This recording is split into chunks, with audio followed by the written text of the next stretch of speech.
Before we discuss today's topic, I would like to make a very quick announcement. I have opened up a Telegram channel, the link to which will be in the video description. If you like this video and my other videos, please check out that Telegram channel. I am more free to discuss various topics, including topics related to the Ukraine war, on Telegram than I am on YouTube. And you can also find updates for all of my videos on my Telegram channel. So with that out of the way, I would now like to discuss how Russia was kicked out of the UN Human Rights Council. The same Human Rights Council which only a few years ago Saudi Arabia was elected to lead. The Saudi Arabia which over the last 7 years has bombed and sieged the country of Yemen into the Stone Age. The Saudi Arabia which openly executes hundreds of prisoners every year, among which are political dissidents. That Saudi Arabia was elected to lead the UN Human Rights Council. And Russia, on the other hand, has been kicked out of that Human Rights Council over allegations of what happened in a certain village near Kiev. So I want to take just a few minutes to appreciate this fact. And to understand what a monumental move this is, we have to first understand what the United Nations is. The United Nations was founded after the conclusion of the Second World War, and its primary purpose was to maintain world peace. However, that world peace came with some preconditions. Here we have to understand the fact that at the conclusion of World War II, so when the United Nations was founded, the Allied powers which had won the Second World War, and specifically the primary Allied powers, that is to say, the United Kingdom, the Soviet Union, the United States, and to a lesser extent even France, were much more powerful than any other countries on the planet. These countries' militaries and economies were all orders of magnitude more powerful than those of any other country on Earth. Within only 7 years, 3 out of 4 of these countries would possess nuclear weapons, and would be the only countries on Earth to do so. France was a little bit late to the game. They got their first nuke in 1960, which, by the way, is still 4 years before any other country developed nuclear weapons. And the 5th country which developed nuclear weapons was China, which was also a major Allied power and was one of the founding members of the United Nations, even though its status and aggregate power at the time was far lesser than that of the other 4 major Allied powers. So the countries that founded the United Nations and created the world order that existed after the Second World War were orders of magnitude more powerful than any other nation. And the United Nations was created in part to preserve that world order which existed at the time.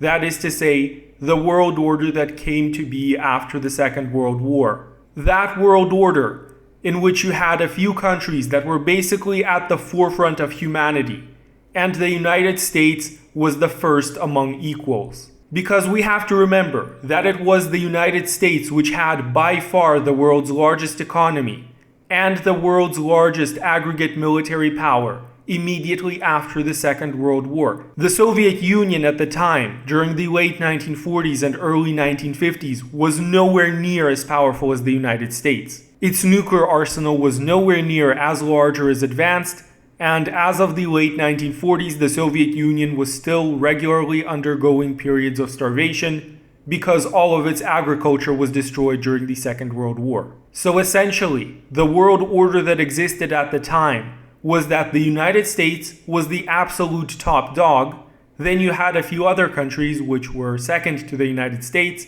and everybody else was far below. That is, of course, why you only have 5 permanent members of the United Nations Security Council, which all have the power to unilaterally veto any resolution passed by any of the other members. So for example, a country like India, which has a population of almost 1.5 billion, which has a massive and rapidly growing economy, has a far lesser status in the United Nations Security Council than countries like the United Kingdom or France, which both have only about 1/20th of India's population, a smaller aggregate military and a smaller economy, and in terms of aggregate geopolitical power, are falling farther behind India every single year. It is also why the United Nations is headquartered in the United States, specifically in New York City. The United Nations does not exist on neutral territory. For all practical intents and purposes, it exists on US territory. And that simple fact gives the United States massive leverage over the United Nations. Basically, one of the many implications of this is that the UN representatives of all countries everywhere in the world have to be present in the United States. They have to live and reside in the United States to perform their diplomatic duties, even when said diplomatic duties do not concern the US in any way, shape, or form. And if a politician is sanctioned by the United Nations and is not permitted to be on US territory, then there is just no way for them to appear at the United Nations. It's as simple as that. Now, in recent years during the pandemic, we had the precedent that politicians can sometimes appear via Zoom calls, via virtual meetings. But other than that, there is physically no way for them to be in the United Nations headquarters if they are sanctioned by the United States. So, long story short, these are just two examples of how this world order massively favors these countries that won World War II, and even more massively favors the United States. And it is one of the bodies that underpin the world order that we have today, which is largely the same as the world order that was created after the Second World War. You can basically think of the United Nations as a sort of buffer that resists change. As the economic and military power of the global south began to catch up with the countries that won the Second World War, the global geopolitical balance across the world should have changed accordingly. But it didn't.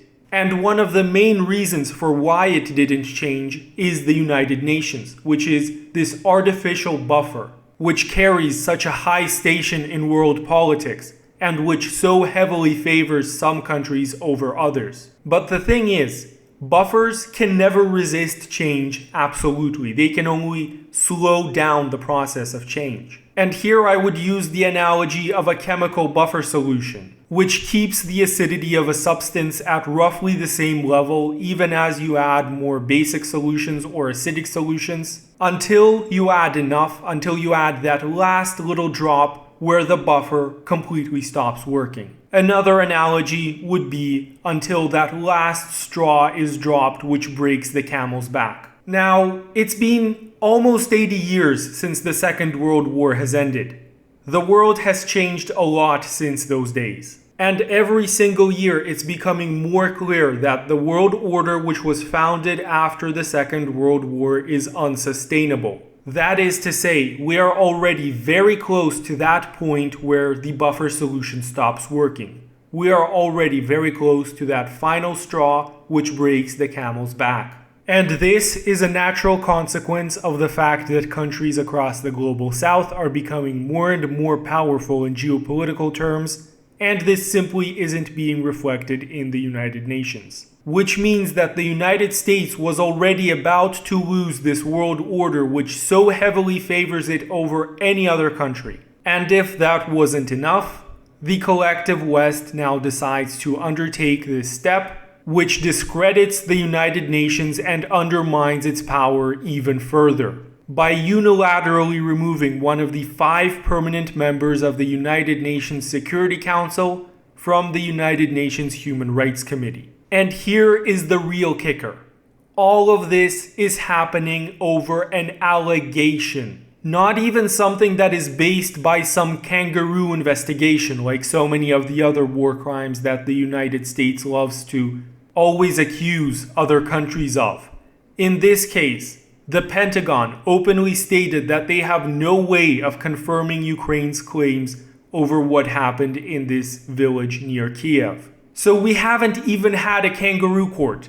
We haven't even had a kangaroo investigation. All we've had is one-sided allegations from Ukraine and from the collective West, which the collective West itself openly admits to seriously doubting. And that's enough to remove a country that they don't like from the United Nations Human Rights Committee. And I don't even feel like going into the mountain load of human rights violations that the United States has committed in the past and is continuing to commit every single day. All that needs to be said here is that the United States has the world's largest prison population, both in absolute numbers and in per capita terms as well. More than in China, more than in Russia, more than even in North Korea. Not to mention the fact that it openly and brazenly operates concentration camps, i.e. CIA black sites and Guantanamo Bay. So needless to say, human rights, unfortunately now including the United Nations Human Rights Committee,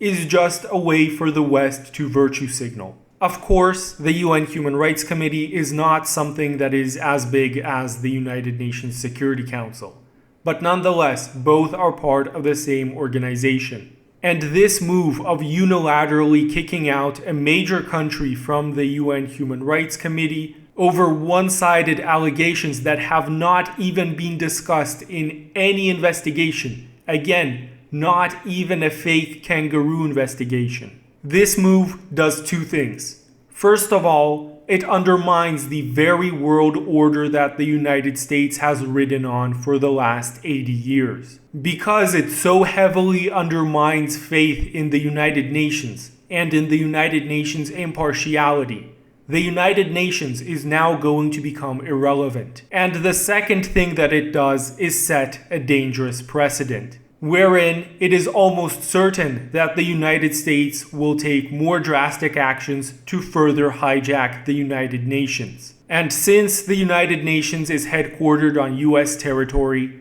the United States has the power to do that. And in light of that, it is perhaps fortunate that in 10 to 20 years, if the United Nations even exists at that point, nobody is going to give a crap about what it says or any resolutions that it passes. It is going to become a completely worthless and useless organization, just like the League of Nations before it, which existed during the interwar years between the First and Second World Wars. So, in conclusion, the collective West has hijacked the United Nations. The United Nations will now become even more pathetic and irrelevant, especially in the eyes of the countries of the Global South, which are becoming more powerful every single year. And hopefully, the United Nations becoming pathetic and irrelevant doesn't lead us to World War III, just like the irrelevancy of the League of Nations arguably at least contributed to the start of World War II.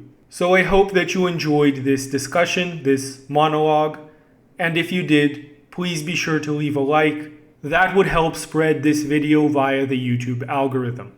Also, if you haven't already, please be sure to check out my Telegram channel, as well as my Rumble channel. The links to both will be in the video description.